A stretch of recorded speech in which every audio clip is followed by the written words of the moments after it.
నన్ను కూడా ఒక భాగం చేసినందుకు మీ అందరికీ thanks. Thank you Kona Venkat గారు. Thank you so much for your time. And నా బ్లాక్ బస్టర్ డైరెక్టర్ బాబీ గారిని మాట్లాడాల్సిందిగా కోరుకుంటున్నాం. అందరికీ నమస్కారం అండి. వచ్చిన మీడియా మిత్రులందరికీ. జనరల్గా ఒక సినిమా రిలీజ్ అయిన తర్వాత ఎవరైనా పిలిస్తే వేణు పిలవంగానే వెంటనే రావాలనిపించింది. వచ్చి మనం ఏం మాట్లాడుతామంటే సినిమా చూడండి, అలా ఉంది ఇలా ఉంది రెవెన్యూ అని. కానీ వీళ్ళ కన్నీళ్ళు, వీళ్ళ ఆనందం, వీళ్ళ ఎమోషన్ అది సరిపోతాయి సమాధానం.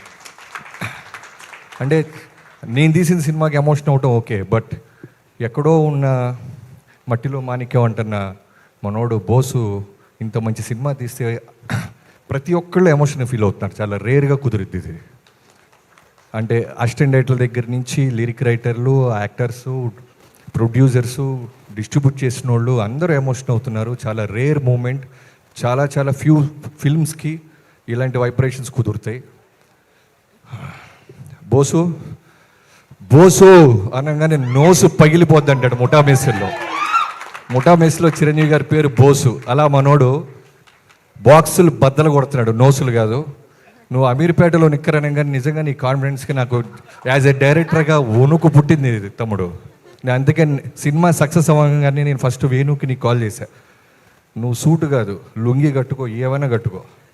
నీలో ఎంత హానెస్టీ ఉందంటే నిజంగా ఒక ఆర్ నారాయణ మూర్తి గారిని చూసినప్పుడు ఒక ఒరిజినాలిటీ ఉంటుంది చూసారా, అలా అంత హానెస్టీగా ఉన్నాడు మనోడు. అంటే ఎక్కడ ఫేక్ లేదు, ఎక్కడ పిఆర్ స్కిల్స్ లేవు. ఎవరు మాట్లాడుతున్నా సరే విజిల్స్ వేసేస్తున్నాడు. ఢిల్లీ హీరో మాట్లాడుతున్న విజిల్ వేస్తున్నాడు, చైతన్య గారు మాట్లాడుతున్న విజిల్స్ వేస్తున్నాడు. తను డైరెక్టర్ అనే విషయాన్ని మర్చిపోయి అంత ఎంజాయ్ చేస్తున్నాడు. నీకు సక్సెస్ ఎందుకు రాదు తమ్ముడు. బోసు బాక్సులు బద్దలు కొడతానే ఉండు.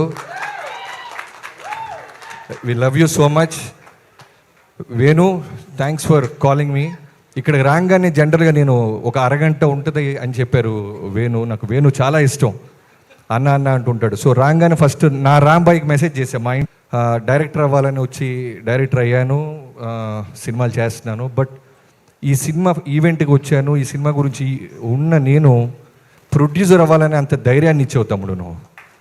ఫస్ట్ టైం అంటే వేణు, ఈటీవీ విన్ వీళ్ళందరూ కలిసి ఇంత మంచి రాజు వెట్స్ రాంబాయి అనే సినిమా రావటం అంటే మౌత్ పబ్లిసిటీతో స్టార్స్ అక్కర్లేదు, కంటెంట్ ఎమోషన్ ఉంటే చాలు, విజృంభిస్తే రెవెన్యూ అని ప్రూవ్ చేశారు చూసారా.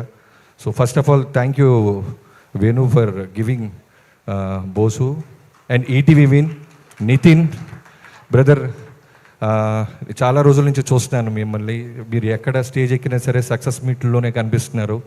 సో నీలో ఇందాక స్పీచ్లో మంచి రైటర్ కూడా ఉన్నారు తమ్ముడు.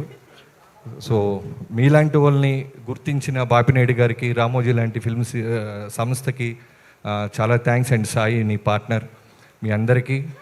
అండ్ మ్యూజిక్ డైరెక్టర్, ఇందాక అక్కడి నుంచి మొదలైంది నాకు ఎమోషన్, కన్నీళ్ళు.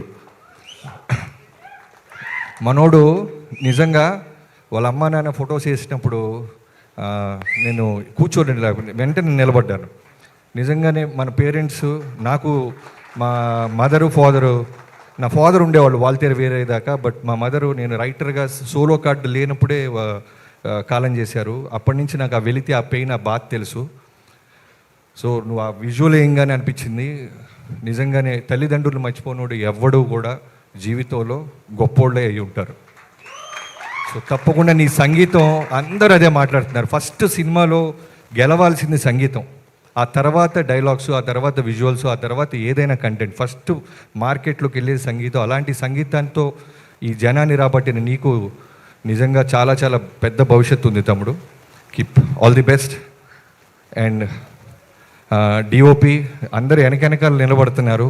ఇంత మంచి సక్సెస్ ఇచ్చి మీరు ముందుకెళ్ళి ఇంకా చాలామంది జనాల్లో కనపడాలి. Great job. And Vamsi Nandipati గారు, మొన్నే నేను ఈ సినిమా రిజల్ట్ తెలియకుండా ఫోన్ చేశాను. సార్ వంశీ గారు రాజా చేయి వేస్తే అన్నట్టు మీరేంటి సార్ ఎడిట్ రూమ్లో నుంచే సినిమాని జడ్జి చేస్తున్నారు అని. వేణు, ఇందాక నువ్వు ఒక మాట అన్నావు, ఈ సినిమా చూసి ఎవరో ఒక నలుగురు వచ్చి సగంలో నుంచి నడుచుకుంటూ వెళ్ళిపోయారని. నాకు ఒక మూమెంట్ అనిపించింది, ఒక మూమెంట్ గుర్తొచ్చింది. ఫైట్ క్లబ్ అని 1999లో బ్రాడ్ పిట్తో సినిమా వచ్చింది. ఆ సినిమా రాగానే చాలామంది పెద్ద పెద్ద మీడియా సంస్థలు సినిమా బాగాలేదు, డిజాస్టర్, వర్స్ట్ ఫిల్మ్, ఇలాంటి సినిమా అసలు రాకూడదు అని రాశారంట. ఓ 1-2 ఇయర్స్ తర్వాత ఆస్కార్ వచ్చిన తర్వాత బ్రాడ్ పిట్ డైరెక్టర్ అందరూ కలిసి స్టేజ్ మీద ఆ 4 సంస్థలకి థ్యాంక్స్ చెప్పినాయి. చదివి మరి మీ జడ్జిమెంట్ ఇది ఆస్కార్ దాకా వచ్చింది, one of the cult film అయింది అమెరికాలో అని. సో అలా అనిపించింది. వాళ్ళ పేర్లు అయితే చెప్పొద్దు పాపం, లెట్ దెమ్ గో. బట్ మీ జడ్జిమెంటే ఆడియన్స్ జడ్జిమెంట్ అయింది. సో శివాజీ గారికి ఇందాక అదే చెప్తున్నాను, ఆ ఫాదర్ క్యారెక్టర్ చేసిన శివాజీ గారికి మన సముద్రంలో శ్రీహరి గారిని చంపేటప్పుడు ఒక క్లోజప్ ఉంటుంది. నేను డైరెక్టర్ అయిన తర్వాత చాలా కొన్ని సినిమాలు మళ్ళీ మనం చూస్తుంటాం. సో ఆ క్లోజప్లో ఒక సీనియర్ యాక్టర్ని శ్రీహరి గారిని చంపేస్తున్న ఒక కింద ఉన్న పోలీస్ ఆఫీసర్గా ఆయన భయాన్ని, క్షమించండి సార్ తప్పట్లేదు అనేదాన్ని, ఆ రెండు ఆయన చూపించిన క్లోజప్ నాకు ఎప్పటికీ బ్రెయిన్లో ఉండిపోయింది. ఇందాక ఆయన స్టేజ్ ఎక్కితే అదే కనిపించింది. అలానే అనిత గారు, మీ అందరూ ఎమోషనల్గా ఉన్నారు. అందుకే మా రాంబాయికి మెసేజ్ చేశా, అయితే ఇంట్లో తర్వాత లొల్లి అని. సో ఇంకెవరైనా మర్చిపోతే క్షమించండి. మిగతా ఆర్టిస్టులు అందరూ, తర్వాత మేజర్గా అఖిల్, మీ అమ్మ నాన్న కానిస్టేబుల్, ఇందాక కోనా గారు అన్నట్టు కానిస్టేబుల్ కొడుకు మెగాస్టార్ పవర్ స్టార్ అయినట్టు ఎవరి అబ్బా సొత్తు కాదు, టాలెంట్ ఉంటే సరిపోద్ది. సో ఫోకస్డ్గా ఉంటే సరిపోద్ది. సక్సెస్ ఖచ్చితంగా ఏదో రోజు మనం వెతుక్కుంటూ వస్తానికి అఖిల్ కూడా వన్ ఆఫ్ ద రీజన్గా నిలబడ్డాడు. అండ్ రాంబాయి, నువ్వు భవిష్యత్తులో ఎన్ని సినిమాలు చేసినా రాంబాయి అంటే నువ్వే గుర్తొస్తావమ్మా. గ్రేట్ సావిత్రి గారితో నేను పోలుస్తున్నారంటే చిన్న విషయం కాదు. నిజంగానే టీజర్ చూసినప్పుడు, ట్రైలర్ చూసినప్పుడు ఎంత బాగా అనిపించిందంటే ఆ అమ్మాయి చాలా హానెస్టీగా ఉంది. ఈ 2 పాత్రలు నిజంగా ఆ ఒరిజినల్ లవ్ స్టోరీ ఉన్న క్యారెక్టర్లు వెతుక్కొని మీ ఇద్దరి దగ్గరికి వచ్చి అనిపించింది. So I wish you all the best. ఆగన్నా. సో తర్వాత చైతు గారు, నిజంగానే మా రవి గారు చెప్పినట్టు చచ్చిపోతే బాగుండనంత భయంకరంగా చేశాడంటే చిన్న విషయం కాదు. ఈ స్టేజ్ మీద ఉన్న ఆనందమే దీనికి పెద్ద సాక్ష్యం. I wish you all the best and keep growing. Thank you so much. అందరికి మర్చిపోయింది, క్షమించు. ఫైనల్గా తమ్ముడు, నువ్వు పాటలు రాసినట్లేదు, యుద్ధం చేసినట్టుంది ఇందాక. అలా అగ్రెసివ్గా రాసావు పాటలు. సో తప్పకుండా మా చిరంజీవి గారి సినిమాలో కూడా మీరు రాస్తే మా పాటలు బాగుంటాయి. అండ్ బోసు, నేను స్టేజ్ మీదే అడుగుతున్నాను, నా నెక్స్ట్ చేయబోతున్న చిరంజీవి గారి సినిమాలో నువ్వు ఒక క్యారెక్టర్ చేయాలి తమ్ముడు.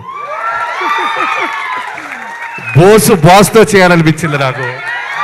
ఎందుకంటే ఆ హానెస్టీ నాకు చాలా బాగా నచ్చింది. చాలా రేర్గా కనిపిస్తారు. ఓకేనా కాదా? Thank you so much. That's amazing. కాదు బాబీ గారు, మేము ఏదైనా అప్డేట్ బాస్ గారు cinema update acting with boss.